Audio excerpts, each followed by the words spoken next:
Hey everybody, this is Frankie J from Frankie J Models. For this beautiful Thursday, I just got off work. I have video number 2 for my brand new Trumpeter 132nd scale TBD Devestator Torpedo Bomber. Okay, I got some stills done on this. I got the fuselage all buttoned up. I'm ready for the next step is the construction of the engine, the installation of the same, and horizontal stabilizers and your rudder. And next, move on to the wings and such. Okay, guys, this wasn't too easy. It was a little tight around the fuselage, and so it presents no fit issue at all. It goes together quite well. Just like I said, you just got to trim the outside of the bulkheads. I went back and dry fit it. It was kind of tight a little bit, so I went back and did some resanding on the outside edges of the bulkheads of the cockpit module that fits inside the fuselage halves. I went ahead and trimmed that down a little bit, and fuselage goes together pretty well. So that saves a lot of your pressure against your fuselage inside your fuselage has, causing it really hard to close up. So I got some slides of this. I'll show you in a couple of seconds here. I went ahead and put a little filler on it. That's all it needs. Like Velcro. A little dab will do you. A little dab will do you. Got the volumeter's window right there. And you get your volumeter doors are either the option open or closed. I think I'm going to make them operable. I'm quite sure I can do that. Especially with the other day, I said, it looks like I got that thing operable. Well, you can. I think a lot of guys out there probably wondering, well, how in the hell? You got one guy in the middle, one guy aft, and one in the pilot. Now, who does what? Well, it's not very hard to figure out, fellas. It's usually the listen man is always aft. He's your radio man and plus your tail gunner. And he's also a flight engineer, too, as well. And in the middle right here, you get your torpedo officer, which is a specialist. He's either the one who releases the torpedo or releases the bombs. And I say, well, how the hell did he release the bombs? Well, and you look at the stills, you look underneath the cockpit floor right there, there's a floor goes way down. And it goes in. So what happens is that the specialist will get off the seat, and he'll get into a prone position, and there's no bomb sight down there. He'll look at that bomb sight and aim the bombs. So usually you got 2 bombs here, and you got 2 on the wings. Carries four bombs, and one 1,200-pound fish. TBD, as I've always expressed it before, was a very slow, sluggish performer. It could have stayed in the war about another year or longer if it had skilled pilots and proper air cover. But like I said a million and one times, and most historians agree with me, it's all we had when the war started. This thing here, TBD, used to be the state of art aircraft of the Second World War. Before the Second World War, they got away from monoplanes. From biplanes. This came out back in 1936. In 1937, the United States Navy contracted Douglas Aircraft Company and making a bunch of these under contract. They made only so many of them. That was about it. And we'll see how it goes. Now, at the time, a lot of people were picking up, especially the militarists and aviation designers and company, were knowing that sooner or later wars would be imminent. We get to make this thing pretty much up to snuff that it could be able to do something in the war. Well, the TBD came out back in 1936 in Anacostia at the Naval Air Station. It was regarded as the most technical, state-of-the-art airplane in the whole world. Nothing can touch this thing. The first one had hydraulic wings, hydraulic landing gear. You carry 3 personnel: pilot, specialist, torpedo officer, enlisted man radio operator and tail gunner. He mans a 7.62 millimeter tail gun. There's a 7.62 in the nose right here, which the pilot operates. TBDs were completely, the end of 1942, they were completely rid of. They just got rid of them all. The TBF was the successor to the TBD Devastator. Now, going back to the state of art of this aircraft at the time, other aircraft around the world were doing the same as we were. Japan has been at war since 1935 against China, and also during the rape of Nanking back in 1937. These aircraft were state of the art back then, until the event of the Zero came out, and the English had Spitfires, Hawker Hurricanes. The English had FW-190s, Messerschmitt 109Es, Heinkels,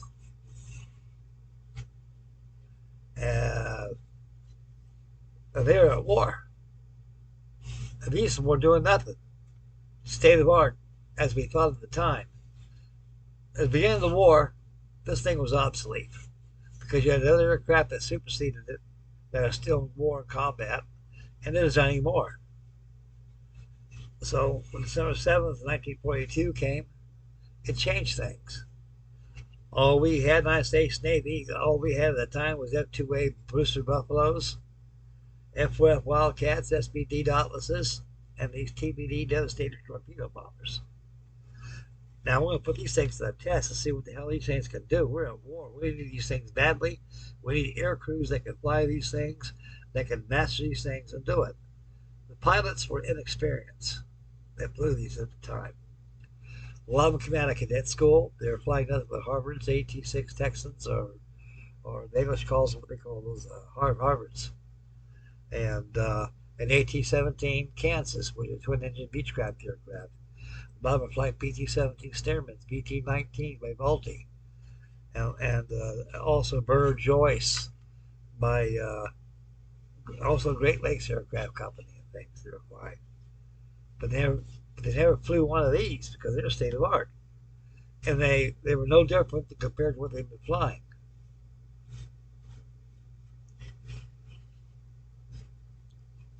These are too slow.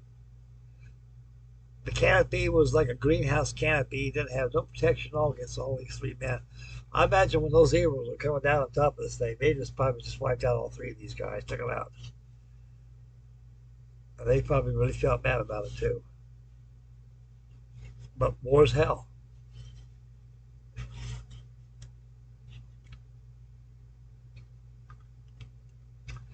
Yeah, there's no fit issues with kits so far. Oh, I suggest, like I say, on the sides here, sand these sides down. All the bulkheads. That way the plastic will be reduced and it won't cause too much pressure against your fuselage. Like I say, don't overdo it. Okay, I got some stills on here. We'll get back to me. Kevin's friendly. I'm always friendly. I know you guys are too. So here we go.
Okay, hope you guys enjoyed those.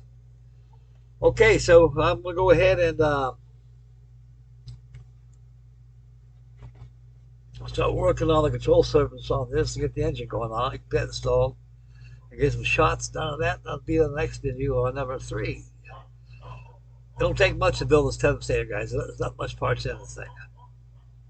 And like I say, there's a lot of photo etch parts on this thing right now. Go to Nigel's modeling bench. He's already got an update. He posted an update video, matter of fact, yesterday or the day before, of all the goodies from Premier models. They got all the goodies for it, for resin parts, guns, and engines, and flaps, uh, anything, aftermarket parts, whatever you need.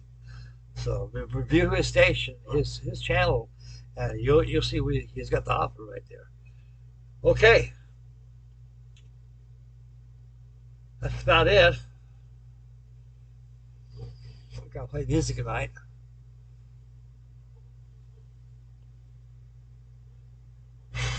I think tonight I'll go ahead and I want to go ahead and get this B-26 done tonight. I'm gonna try to get live action tonight, guys. Somehow it just I'm ready to do live action, and something gets in the way. So when live action gets here, it's gonna get here. And okay, that's about all I got going for you for the update on this TBD Devestator Torpedo Bomber. It's not a bad kit. A novice shouldn't have too much of a problem under adult supervision over a skilled modeler in the family. As I would say, a skilled modeler should have no difficulties at all attacking this kit. Now, that affinity hell diver, yes, don't give no kid a model like that. It's too difficult. It's too difficult because you got to correct fish issues as you're going on, and it's a lot of work for that affinity kit. A lot of work for this one too. So I ran across no fit issues at all.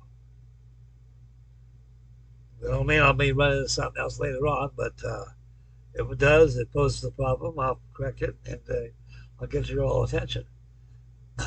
Get these things, guys. They got me eBay for $119. You got to pay shipping on that. You know how that goes. I got that with Sprue Brothers. No, it was the Affinity Helldiver. I think he wanted $128 for it.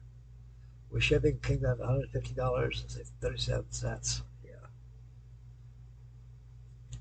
I got this from Hobby Link. I think I paid $128 for it. I got it for $115 with shipping and handling and everything, tax. That's how they really get you. Sometimes that shipping and handling gives as much as the kit that you bid it on or bought. Okay. I'm going to try to get live action tonight, guys. I'm going to try. I feel real bad, though. I kind of fudged out of my word. You know, have the live action, but things get in the way. So I'm going to try to get it going all night after music. Okay. So stay posted for that. Also stay posted for another video on the TBD Devastator and the Affinity SB2C Helldiver. I'd like to thank all my new subscribers, all the viewers, all the ones that commented on each one of you guys. Thank you very much. And be sure to get yourself a TBD Devastator. It's a good kit. You won't be disappointed. Okay, this is Frankie Day for Frankie Day Model signing out of here. Take care of mama. Take care of the little ones. Stay focused when you drive. Spend wisely. Be aware of your surroundings. Get kit crazy. Barbecue a steak. Build a model. Enjoy life, guys. This is Frankie Day for Frankie Day Model signing off. We'll see you guys in the next video.